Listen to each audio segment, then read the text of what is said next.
Hi, my name is Rongone, and I'll be taking you through the trombone excerpt to Leulenspiegel by Richard Strauss today. The first thing you want to do, if you haven't already, is to take a listen to this music. It's a really great tone poem by Richard Strauss, and you can go on to IMSLP to get the scores or the different the trombone parts or cello, whatever, and just follow along. It'll be a really advantageous to do that. And if you want a sight reading exercise to kind of kick your butt a little bit, grab the cello part from there and try to play along with the recording to like the cello or the bass part. So good luck with that. Anyways, back to the excerpt. There are, I think, two things that kind of make this excerpt tricky and kind of make it work. Okay, so the first is going to be rhythm.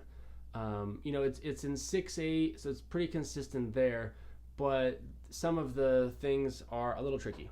So first, in the first part of the excerpt, you have these dotted quarter note tied over to the downbeat, to an eighth note on the downbeat. It's going to be really easy to be late off of that tie. So you want to maybe practice without the tie, at a slow tempo. So here's that 36.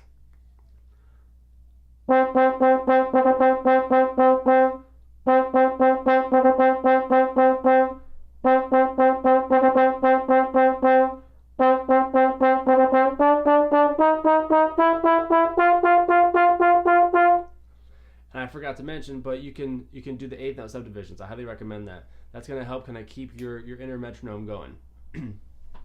By the way, you should probably be practicing this with the metronome. Nice and slow, be good for you. Anyways, so practice that, with the ties, without the ties, go back and forth, record yourself, kind of figure out what your tendencies are, and that should be okay. The other thing is, I think that's tricky with regards to rhythm, are the rests. Usually we tend to kind of tune out during the rest and kind of just, okay, regroup and then start the next phrase. You can't really do that with anything, but especially with this. So in the third line, after the high F, there should be 5, 6, 7. There should be 7 eighth notes of eighth rests between the two phrases. Okay, it's not 8, not 9. No, it has to be exactly right. So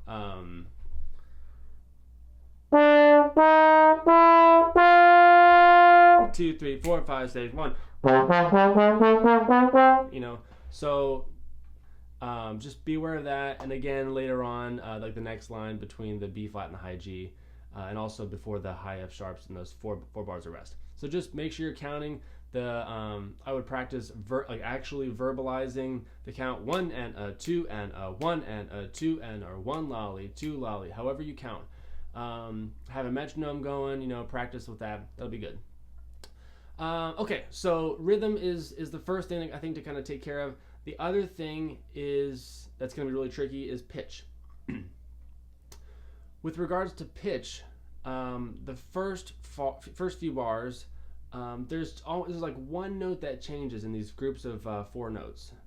Typically one note. We want to make sure that you're actually like really doing these intervals. Either it's a half step or a whole step, whatever it is. So, for instance, the first couple bars.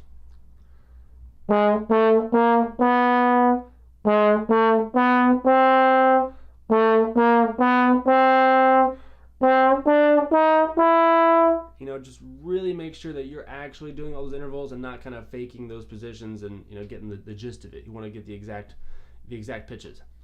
If we keep going along, the next thing with pitch obviously is probably going to be the big run up.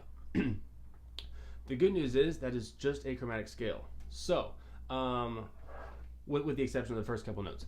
So I'm looking at line 4. So I would practice that starting on the A And I would just go up to the high A just to kind of give it a full octave.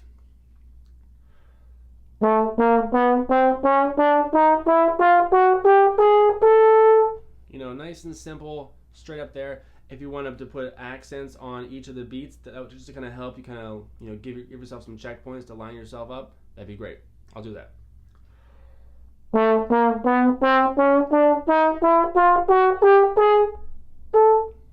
That time I didn't play the high A. But anyways, another thing to keep in mind with pitch on that is, you know, your high F sharp and the high G, they're not in third and second.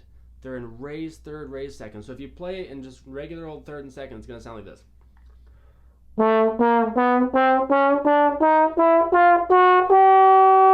Hear how kind of flat those are? So you want to make sure you're adjusting properly for those pitches.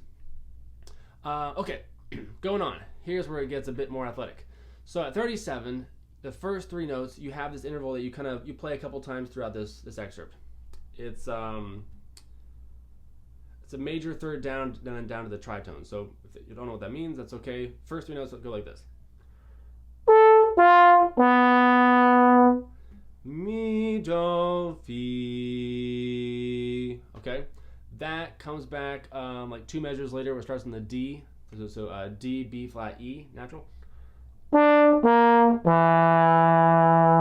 And then again in the measure that's all by itself, it starts on the high G. So that's kind of an awkward interval. So I would practice singing that. You know, sing it, buzz it, play it, sing it, buzz it, play it, repeat, repeat, repeat. Just so it's totally in your ears, okay? 80% of your pitch problems can be solved just by hearing the note before you play it. So if you can sing, like kind of play up that chromatic scale and then start singing those intervals, you are probably going to be golden. Okay? Let's see, what else for pitch? Oh, how about that jump? So looking at the fourth bar of 37, so you just went.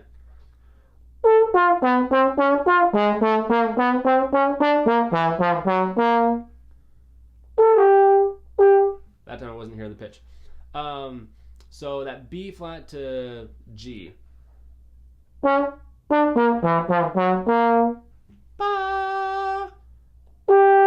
I would practice singing that note, making sure you're kind of hearing that, because otherwise you're probably, maybe you hit the E below it or the A above it or something like that, you know. You want to make sure you're spot on with that. Cool, let's see. The last few bars, it's going to be probably easy to rush those dotted quarter notes because you've gone da da da da da da da da da da da the whole time, and now you're going finally E something easy, da da dee dum da da deem da. It's gonna be easy to rush that, so just make sure you kind of have your inner metronome going again while you're playing those quarter notes, those dotted quarter notes. Okay, cool. So I think that's basically the gist of it. Pay attention to the accents around 37. You know, it's 6 notes accented, 6 notes not accented, 6 notes accented, and then of course you got a couple other accents throughout the piece, but those are the kind of the really important ones. All right, yeah, so just practice slowly. This is going to be one of those ones where you have to play it 9 times slow and 1 time fast, and I know that's going to be excruciating for you, but just trust me, do it.